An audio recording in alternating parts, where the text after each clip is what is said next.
हमारे चैनल को सब्सक्राइब करें, बेल आइकन को क्लिक करें, सभी के साथ शेयर करें।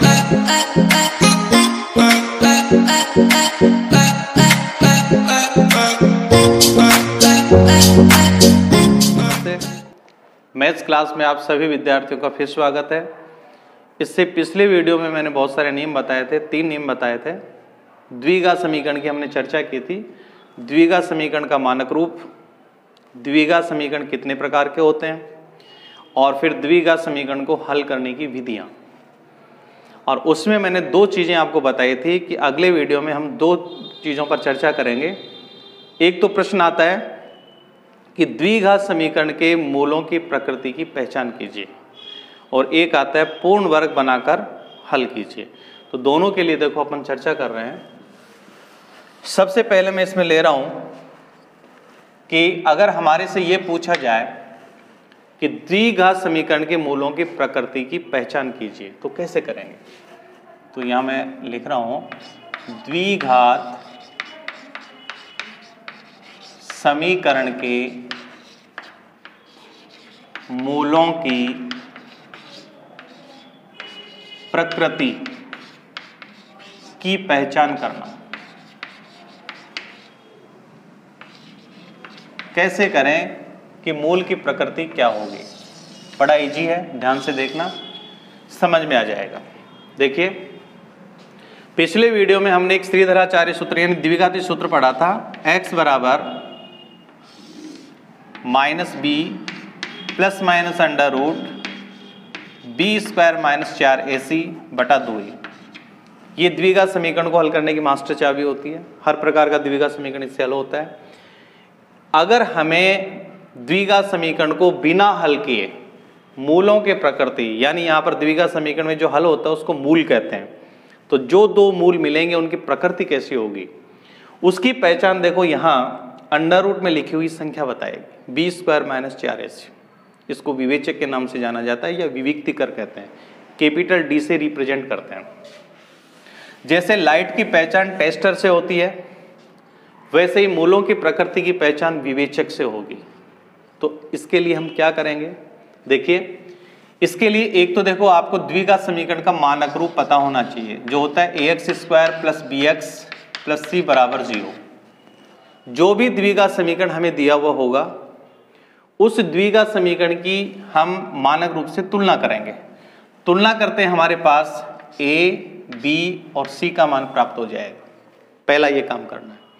जैसे ही ABC हमारे पास आए, उस ABC के मान को विवेचक,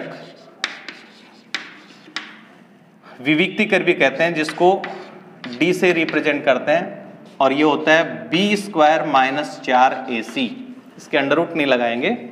b स्क्वायर माइनस 4ac में इन ABC के मानों को रखेंगे। जैसे ही मान रखेंगे इसको हल करेंगे। हल करने से इसके उत्तर आएंगे। उस उत्तर को देख करके हमें मूलों की प्रकृति ज्ञात करनी है। और उसके लिए देखो मैं एक ट्रिक बता देता हूं कि प्रकृति कैसे निकालें। तो देखो, आप इसके 3 ग्रुप बना लें। पहले ग्रुप में तो देखो क्या लिखें, हिंदी के विलोम शब्द से याद कर लेना, वास्तविक, और वास्तविक का विलोम होता है काल्पनिक। अवास्तविक नहीं लिखें। पहला जोड़ा बना लें वास्तविक और काल्पनिक। दूसरा जोड़ा बना लें परिमेय, और इसका विलोम हो गया अपरिमेय। और तीसरा जोड़ा बना दें समान, और समान का विलोम होता है असमान। वास्तविक काल्पनिक, परिमेय अपरिमेय, समान असमान। इनमें से एक एक अवस्थाएं हमारे सामने आएंगी। इनमें से वास्तविक काल्पनिक में से एक, परिमेय अपरिमेय से एक, समान असमान में से, तीनों को मिला के जैसे लिख देंगे मूलों की प्रकृति बन जाएगी। अब इनकी पहचान कैसे करें वो ध्यान से देखना। ABC का मान निकालेंगे तुलना के द्वारा, विवेचक b स्क्वायर माइनस 4ac में रखेंगे, इसको हल करेंगे। हल में एक उत्तर आएगा। हल में यदि प्लस का चिन्ह आता है, यानी वो संख्या प्लस वाली प्राप्त होती है, तो मूल वास्तविक होंगे। हल यदि माइनस का प्राप्त होता है तो काल्पनिक होगा। जो विवेचक का हल मिलता है उसका यदि वर्गमूल हो तो परिमेय, और वर्गमूल नहीं हो तो अपरिमेय। अगर हल करें और विवेचक का मान शून्य आ जाता है, शून्य हो, विवेचक का मान क्या हो, शून्य, तो समान, और शून्य नहीं हो तो असमान।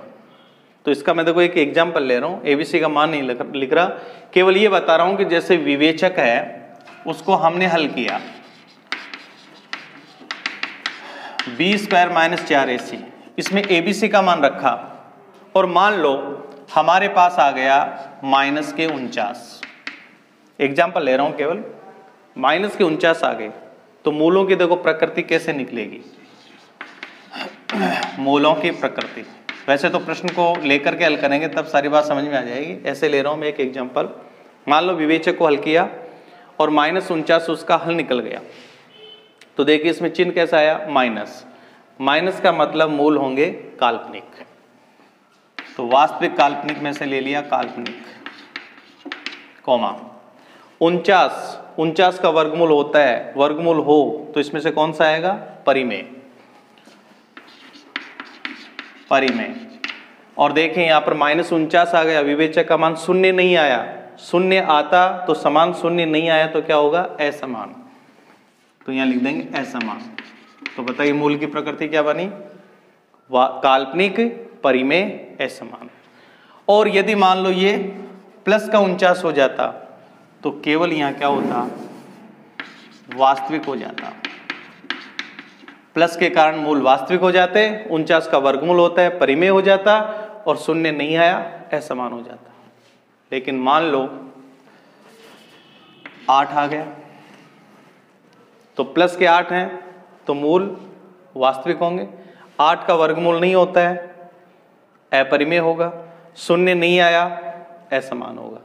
तो वास्तविक और इसमें वर्गमूल नहीं हो रहा तो ये हो जाएगा अपरिमेय, वास्तविक, अपरिमेय, असमान मूल की प्रकृति होगी। और मान लो 0 आ जाता है, 0 हमेशा धनात्मक होता है, धनात्मक होता है तो मूल क्या हो गए, वास्तविक, वास्तविक। 0 का वर्गमूल होता है 0 तो ये हो जाएगा परिमेय, वास्तविक हो गया, परिमेय हो गया। लेकिन यहां पर देखिए विवेचक का मान शून्य आ गया, शून्य आते ही मूल हो जाएंगे समान, तो ये बन जाएगा यहां समान। तो मूल की प्रकृति क्या बन गई, वास्तविक, परिमेय, समान। इस प्रकार से अपन ये पता कर लें। तो इसको आप थोड़ा सा देख लेना, क्वेश्चन जब अपन हल करेंगे आराम से हल हो जाएगा। दूसरा मैं यहां पर बता रहा हूं आपको कि यदि आपके प्रश्न में ये दिया हुआ हो कि द्विघात समीकरण को पूर्ण वर्ग बनाकर हल करना,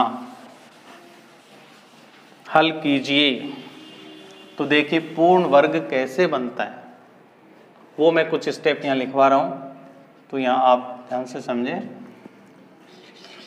पूर्ण वर्ग बनाना, देखिए पूर्ण वर्ग कैसे बनाएंगे। नंबर 1, सबसे पहले जो आपके पास द्विघात समीकरण होगा उसमें अपन क्या करेंगे, एक्स स्क्वायर तथा एक्स के पदों को बाएं पक्ष में तथा अचर पद को दाएं पक्ष में लिखेंगे।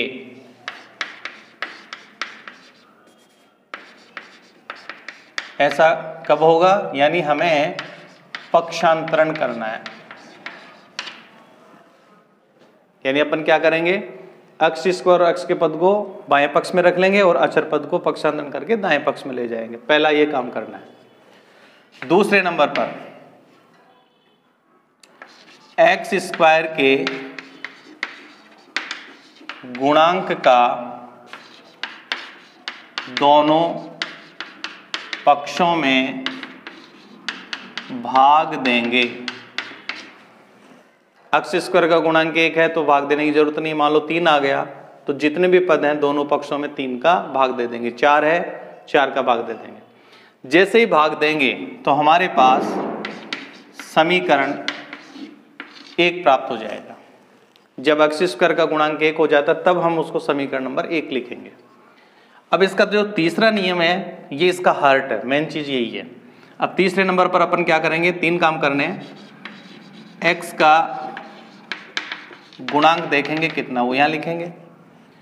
फिर जो x का गुणांक आएगा उसका आधा करेंगे यानी 2 का भाग दे देंगे।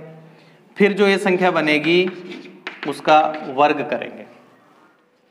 x का गुणांक लिखेंगे, जो x का गुणांक आएगा उसका आधा करेंगे, जो आधा करने पर संख्या आएगी उसका वर्ग करेंगे यानी उसी संख्या को उसी से गुणा करेंगे तो हमें एक वर्ग संख्या प्राप्त होगी।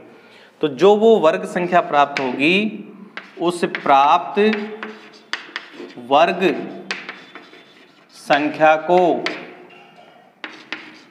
समीकरण 1 के दोनों पक्षों में जोड़ेंगे। बाएं और दाएं पक्ष में उस वर्ग संख्या को जोड़ देंगे और जैसे ही हम वो संख्याएं जोड़ेंगे, जोड़ते ही समीकरण का बायां पक्ष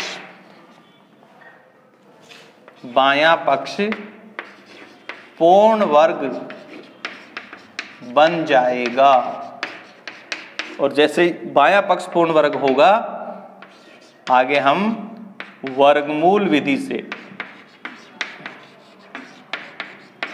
हल करेंगे। ये इसकी 5 स्टेप हो गई। सबसे पहले अक्स स्क्वायर एक्स के पदों को बाएं पक्ष में और अचर पद को दाएं पक्ष में रखेंगे यानी पक्षांतरण करेंगे। दूसरे नंबर पर अक्स स्क्वायर के गुणांक का दोनों पक्षों में भाग देंगे, समीकरण 1 प्राप्त हो जाएगा। फिर समीकरण 1 में x का गुणांक देखेंगे, उसका आधा करेंगे, उसका वर्ग करेंगे और उस प्राप्त वर्ग संख्या को समीकरण 1 के दोनों पक्षों में जोड़ देंगे। जोड़ते ही उसका बायां पक्ष पूर्ण वर्ग बन जाएगा और हम उसको वर्गमूल विधि से हल कर लेंगे। देखो मैं यहां पर इसको थोड़ा शॉर्ट में समझा देता हूं। जैसे अपने पास एक समीकरण है 2x स्क्वायर माइनस 4x बराबर 1, ऐसा ले रहा हूं मैं, सॉरी ऐसे लिख दूं इसको, प्लस 1 बराबर 0। शॉर्ट में समझने की कोशिश करना। पहला नियम लागू करो, अक्स स्क्वायर व एक्स के पद को बाएं पक्ष में और अचर पद को दाएं पक्ष में। अचर पद यहाँ पर 1 है, उसको पक्षांतरण कर देंगे तो हो जाएगा 2x स्क्वायर माइनस 4x बराबर -1। अभी भी समीकरण नंबर 1 नहीं लिखेंगे। आगे लिखा है एक्स स्क्वायर के गुणांक का दोनों पक्षों में भाग देंगे। तो देखो यहाँ एक्स स्क्वायर का गुणांक कितना है 2, तो दोनों पक्षों में भाग दे देंगे। इसमें 2 का भाग दे दिया, माइनस 4x में 2 का भाग दे दिया, -1 में 2 का भाग दे दिया। तो देखो ये क्या आएगा, यहाँ अपने पास देखो एक संख्या बन गई एक्स स्क्वायर माइनस के 2x बराबर माइनस का 1/2। अब क्या करेंगे, इसे दे देंगे समीकरण नंबर 1। अब क्या करना होगा, x का गुणांक देखेंगे। एग्जाम्पल बता रहा हूं केवल, x का गुणांक तो यहां चिन्ह के साथ लेने की जरूरत नहीं। x का गुणांक है 2 लिख देंगे। 2 का आधा करेंगे यानी 2 में 2 का भाग देंगे, कितना आएगा 1। फिर 1 आएगा, इसका वर्ग करेंगे यानी 1, 2 आता तो 4 हो जाता, 3 आता तो 9। इस वर्ग संख्या को समीकरण 1 के दोनों पक्षों में लिखेंगे यानी जो वर्ग संख्या हमें मिली है x square minus 2x plus इधर 1 इधर जोड़ेंगे और -1/2 प्लस 1 इधर जोड़ेंगे। जैसे ही हमने यहाँ जोड़ा ये पूर्ण वर्ग बन गया। अब आगे का स्टेप आपको मैं क्वेश्चन के साथ समझाऊंगा। पूर्ण वर्ग बनते उसको वर्गमूल विधि से हल करेंगे। तो देखिए ये जो नियम है ये क्वेश्चन के साथ समझ में आएगा। फिर मैं आपको याद दिला दूं एक बार कि किसी भी समीकरण को, द्विघात समीकरण को पूर्ण वर्ग कैसे बनाया जाता है। एक्स स्क्वायर तथा एक्स के पदों को बाएं पक्ष में और अचर पद को दाएं पक्ष में लिखते हैं यानी पक्षांतरण करते हैं। दूसरे नंबर पर एक्स स्क्वायर के गुणांक का दोनों पक्षों में भाग देते हैं, समीकरण 1 प्राप्त हो जाता है। समीकरण 1 में x का गुणांक देखेंगे या लिखेंगे, उस गुणांक का आधा करेंगे, 2 का भाग देंगे, फिर उसका वर्ग करेंगे, यानी उसी को उसी से गुणा करके वर्ग कर देंगे। जो हमें वर्ग संख्या प्राप्त होगी उस प्राप्त वर्ग संख्या को समीकरण 1 के दोनों पक्षों में जोड़ेंगे। जोड़ते ही समीकरण का बायां पक्ष पूर्ण वर्ग बन जाएगा और फिर हम उसे वर्गमूल विधि से हल कर लेंगे। आज अपन इस वीडियो में इतने लेते हैं। अगले वीडियो में आपको दोनों स्टेपें जो मैंने बताई थी, दोनों नियम, उनको क्लियर करेंगे। तब तक के लिए नमस्कार, धन्यवाद।